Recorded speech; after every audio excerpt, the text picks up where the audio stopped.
কথা হলো এই যে গণভোট বা এই যে সনদটাকে বৈধতা দেওয়ার জন্য এটা কিন্তু নৈতিক। লোকজন আসবে। ৮ দলের লোক প্রচুর হবে। বাট আমার কথা হলো এই জেনে শুনে কেন এটা করতেছি আমরা? আপনি চান কালকে কি দুর্ভোগ হবে? জনদুর্ভোগ কালকে কেমন হবে আপা? মানে ঢাকা শহরে এটা কি বিব্রতকর অবস্থা। প্রেস ক্লাব ওই পল্টন ওই এলাকা। আমি এটা নিয়ে আসলে হতাশ। বাট জনসাধারণ আসবে। এটা ঢাকার লোক ঢাকায় কত লোক বসবাস করে?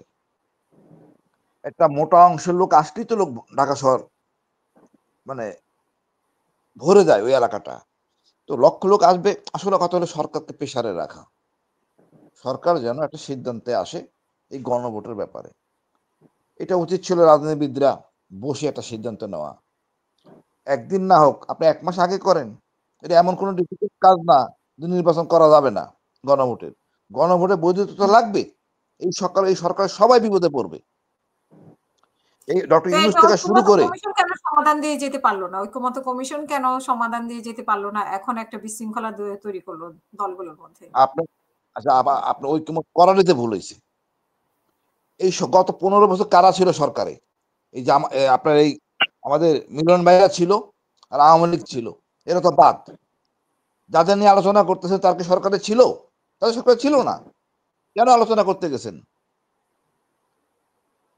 এখন কইরা বিপদে ফেলছেন। আপনি আমজনতার কাছে যাইতেন। প্রতিটা বিভাগীয় শহরে, জেলা শহরে যেয়ে জনতা থেকে নিতেন। যে কি আমাদের সমস্যা? কেন হাসিনা ফ্যাসিস্ট হইল? এর উত্তরণ উপায় কি? এই ৫৪ বছরে কি এমন ডেভেলপমেন্ট হইছে আমারে বলেন? যেটা জনকল্যাণজনক, জনগণের কল্যাণের জন্য। আজকে যদি আগামী মানে ফেব্রুয়ারি মাসে যদি বিএনপি আসে, কি আমরা চেঞ্জ দেখব? বলেন আওয়ামী লীগের থেকে পরিবর্তন। যদি সংবিধান পরিবর্তন না করেন, আমি তো দেখতে চাই পুলিশ আমার সেবক হবে। সেটা তো বলতে হবে। পুলিশকে দলীয়ভাবে ব্যবহার করা যাবে না। পুলিশ হবে জনগণের। সেইম ডিজিএফআই, এনএসআই এদেরকে দলীয়ভাবে ব্যবহার করা হয়েছে। এটা তো লাগবে। এগুলি পরিবর্তন না করে আপনি নির্বাচন করবেন। আবার সেই বানানো সিস্টেমে এটা হয়তো থাকবেন। বেশি দিন থাকতে পারবেন না। এই পুরা 75 এ সরল উদ্দেশ্যে এই মেজর ডালিমদেরকে ক্ষমা করা হয়েছে, ইন্ডিপেন্ডেন্ট দেওয়া হয়েছে। হাসিনা কি করছে? একই অবস্থা হবে আমাদের সবার। কম তো পুলিশ মারা যায় নাই জনগণের হাতে। একটা মামলা যথেষ্ট। ডক্টর ইউনূস থেকে শুরু করে আপনিও ধরা খাবেন, আমরাও ধরা খাবো। কেন আমি ঝুঁকি নিব? সরকারকে চাপে রেখে এই গণভোটটাকে আমাদের পক্ষে নিতে হবে। এটা নৈতিক।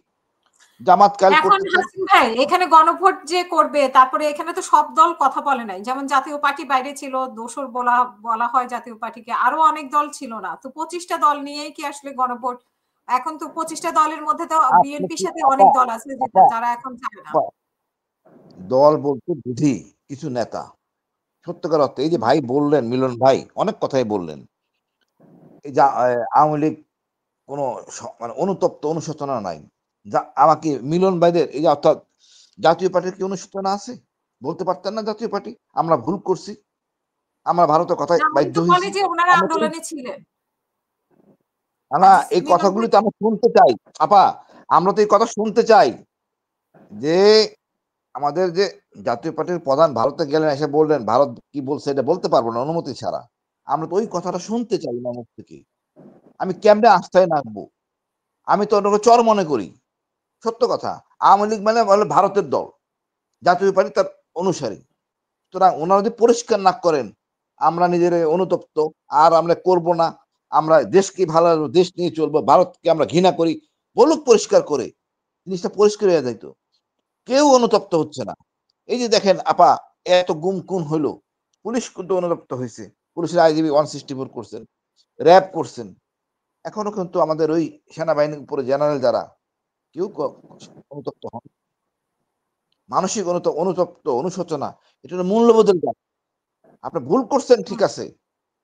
আপনি অপরাধ স্বীকার করতেছেন মানে আমাদের না বুঝে হাসিনার জন্য এটা হইছে।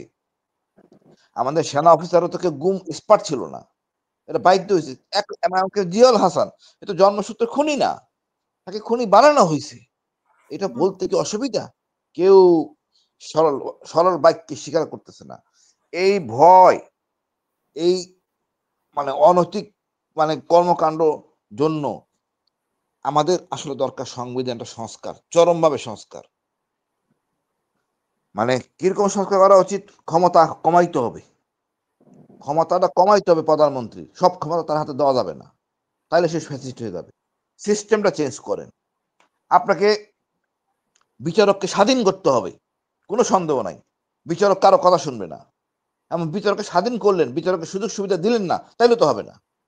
যেন আমরা মিলিটারি অফিসার, আমরা রিটায়ারমেন্টের পরে আমরা একটা থাকার জায়গা পাই, বিচারকদের এরকম ভাবে মূল্যায়ন করতে হবে যেন সে স্বাধীন সিদ্ধান্ত আসতে পারে।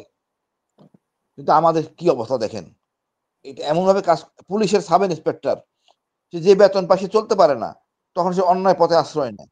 কেন আমি তাকে বেতন বাড়াবো না, অথবা তাকে এমন জায়গায় চাকরি করবো যেন সে সহজে কাজ করতে পারে। এগুলো আমাদের বিল্ট ইন সমস্যা, এগুলো তো অ্যাড্রেস করতে হবে। আমরা অ্যাড্রেস করি নাই। এই 54 বছরে কি পরিবর্তন করছেন আমার বলেন, পাকিস্তান থেকে এই পর্যন্ত কি পরিবর্তন হয়েছে যা জনগণের জন্য? এই কৃষক সেখানে ধান চাষ করতেছে, জেলে মাছ ধরতেছে, সে বসে নাই। এই গণভোট কি হইলো না, নট বদার্ড, সে তো কাজ করে যাচ্ছে, প্রবাসী টাকা পাঠাইতেছে, আমাদের গার্মেন্টস শ্রমিক কাজ করতেছে। আপা, আমরা আসলে অকৃতজ্ঞ জাতি, অকৃতজ্ঞ জাতি। আমরা বসে আছি কিভাবে লুটপাট করে খাবো, লজ্জাও লাগে না, হারাম খাচ্ছি। রাজনীতিবিদদের কোনো পেশা নাই, অধিকাংশ, সবাই না, অধিকাংশ। তাদের একটা মূল একটা পেশা থাকতে হবে, আয়ের উৎস। চাঁদাবাদী বা কমিশন এটা উৎস হইতে পারে না, এগুলি হারাম। আপা এই পর্যন্ত রাখি, বাকিটা পরে বলবো। ধন্যবাদ। না না, আপনার ওই যে 13 তারিখের কথা, 13ই নভেম্বর লকডাউন দিল আওয়ামী আচ্ছা লীগ। আপা, হ্যাঁ, না, আওয়ামী লীগ তো কত কিছু করে আপা চলে আসতেছে। আপা কিছুই করতে পারবে না, পুরোটা এটা বইলা আরো সুবিধা করে দিছে, জনগণ আরো সোচ্চার হয়ে গেছে। জনগণ সঠিকভাবে এটা প্রতিহত করবে ইনশাআল্লাহ। জি, এবং আমি মনে অসংখ্য করি না ধন্যবাদ। আপা, এই ঢাকা নির্বাচন হয়ে গেছে, জাহাঙ্গীরনগর নির্বাচন হয়ে গেছে, কিছুই করারই সুযোগ পাবে না। জনগণ বুঝতে অসুবিধা নাই যে হাসিনা হুম, কি ছিল, কতটা ফ্যাসিস্ট ছিল, সুতরাং ওই অনুকম্পা পাবে না। হ্যাঁ, খন্ড অখণ্ড ছোট ছোট ঘটনা তো ঘটতেই পারে, সেটা আতঙ্কিত না। ধন্যবাদ আপা।